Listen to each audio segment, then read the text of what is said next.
प्रधानमंत्री नरेंद्र मोदी के निर्देश पर देश भर में आयोजित किए जा रहे सांसद खेल महोत्सव अब युवा आंदोलन का रूप ले चुका है। इस महोत्सव का उद्देश्य देश के कोने कोने में छुपी खेल प्रतिभाओं को मंच देना और युवाओं को खेल के प्रति प्रेरित करना है। रांची के ओटीसी मैदान में आयोजित सांसद खेल महोत्सव में रांची जिला से हजारों खिलाड़ियों ने भाग लिया है। इस आयोजन को युवा शक्ति उत्सव के रूप में मनाया जा रहा है। यह महोत्सव पूर्व प्रधानमंत्री अटल बिहारी वाजपेयी की 121वीं जयंती और क्रिसमस के अवसर पर 25 दिसंबर को भव्य समापन के साथ समाप्त होगा।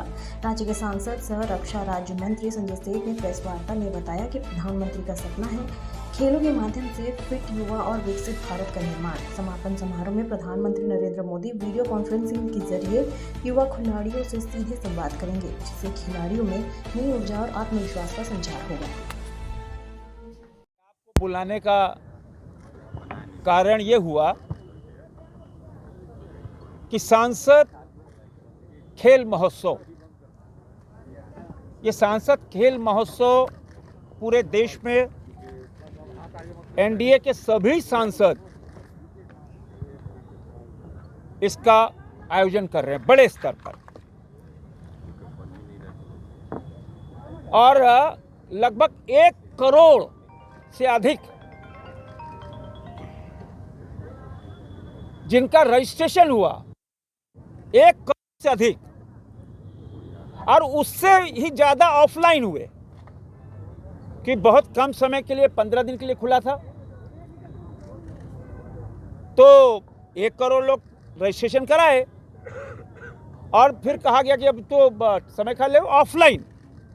अब गांव में कैसे रजिस्ट्रेशन करेंगे, क्या है, उसमें ही प्रॉब्लम थी। रांची लोकसभा में ऐसे 81,000 खिलाड़ियों ने रजिस्ट्रेशन कराया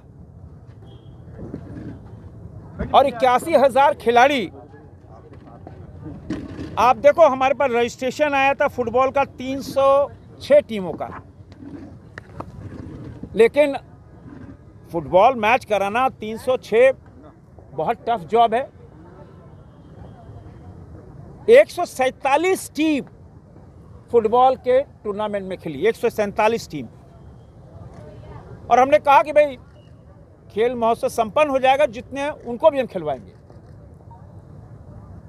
अब एक दिन में दो मैच, 3 मैच, 4 मैच, सभी विधानसभाओं में, 6 विधानसभाओं में, रांची लोकसभा की बात कर रहे हैं, 147 फुटबॉल टीम,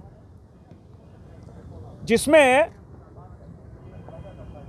लगभग 20% महिलाओं की टीम, और बहुत उत्साह फुटबॉल मैच में। और क्योंकि प्रधानमंत्री जी का कहना है कि देश चाहता है कि भारत पदक तालिका में, चाहे एशियन गेम्स, कॉमनवेल्थ, ओलंपिक, पदक तालिका में भारत आगे आए, राष्ट्रगान हो विदेशों में। लेकिन जब तक खेल को बढ़ावा नहीं देंगे, खिलाड़ी को मोटिवेट नहीं करेंगे, तो कैसे हम सब पदक जीत पाएंगे भारत के खिलाड़ी। और इसीलिए पिछले 3 सालों से लगातार सांसद खेल महोत्सव हो रहा है।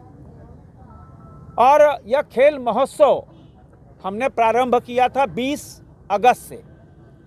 20 अगस्त को साइक्लोथॉन हुआ, लगभग 2000, आप सब प्रत्यक्षदर्शी थे, 2000 साइकिलिस्ट भाग लिए।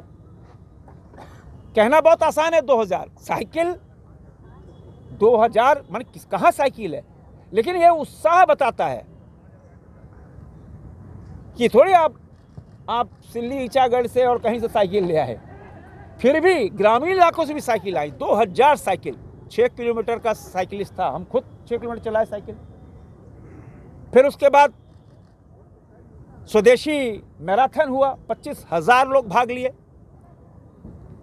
और उसमें महामहिम राज्यपाल संतोष गंगवार जी ने फ्लैग ऑफ किया। और हमारा साइक्लोथॉन, हमारी नेवी के अफसर रही ऐसे वर्ल्ड चैंपियन, कई गोल्ड मेडलिस्ट जीती, गौरी मिश्रा जी ने साइक्लोथॉन का फ्लैग ऑफ किया था। और उसके बाद फुटबॉल, वुशु में 225 टीम आई, तीरंदाजी में 190 जेंट्स और लेडीज, लॉन बॉन में 33, कबड्डी में 60 टीम आई, माने 720 लोग, और अभी सैकड़ों लोग मोराबादी में मैराथन में भाग ले रहे हैं, और जिसका समापन कल इसी स्थल पे होगा। और यह सौभाग्य है हम सबका कि माननीय प्रधानमंत्री नरेंद्र मोदी जी कल टू वे के माध्यम से पूरे देश भर के खेल समापन में जुड़ेंगे। और टू वे इसलिए कि प्रधानमंत्री जी ऐसे खिलाड़ियों से बात भी करेंगे, और वो अभी पीएमओ की टीम आई हुई है यहाँ, सब कल से ही आई हुई है, पूरा निरीक्षण कैसे टेक्निकल जो चीज़ें हैं वो पूरा एनआईसी की टीम है, वो पूरा देख रही कैसे हो। प्रधानमंत्री जी कल 11 बजे संबोधित करेंगे। जो हम लोग खेल संघ समझ रहे हैं, हमारा काम है ओलंपिक मोटो की तरफ से ग्रास रूट तक पहुंचना, लेकिन हम सिर्फ अर्बन एरिया जो आसपास के लोग हैं उनको ही एक प्लेटफॉर्म दे पाते हैं। और ये जो पहल है, ये ग्रास रूट लेवल के एथलीट को एक वर्ल्ड क्लास इंफ्रास्ट्रक्चर पर एक जगह लाकर खेलने के लिए मौका है। एक ओलंपियन बनने के लिए कम से कम 10,000 घंटे प्रैक्टिस की ज़रूरत है, 10,000 घंटे। तो अगर 2036 में ओलंपिक की सोच है माननीय प्रधानमंत्री जी की, तो आज इसी बच्चे में से कोई बच्चा ओलंपियन बन सकता है। इंडिविजुअल स्पोर्ट्स में 10,000 घंटा, टीम स्पोर्ट्स में 6,000 घंटा। आप सोच लीजिए कि कितना ट्रेनिंग का रिक्वायरमेंट है। तो ये गांव देहात से होता है। अनफॉर्चुनेटली हम लोग उसको टैलेंटेड मानते हैं जो फर्स्ट कर गया। फर्स्ट जो कर गया वो ट्रेनिंग के कारण फर्स्ट किया। टैलेंटेड जो है उसके बिल्ड से, उसके फैमिली के हिस्ट्री से आप पहचान पाएंगे, तो वो गांव देहात से ही आएगा। और आजकल क्रिकेट आप देख रहे हैं कि गांव से रांची भी एक गांव ही था, जब रांची का राजकुमार पूरे वर्ल्ड को लीड किया। दीपिका वैसे ही गांव से आई जो लीड की।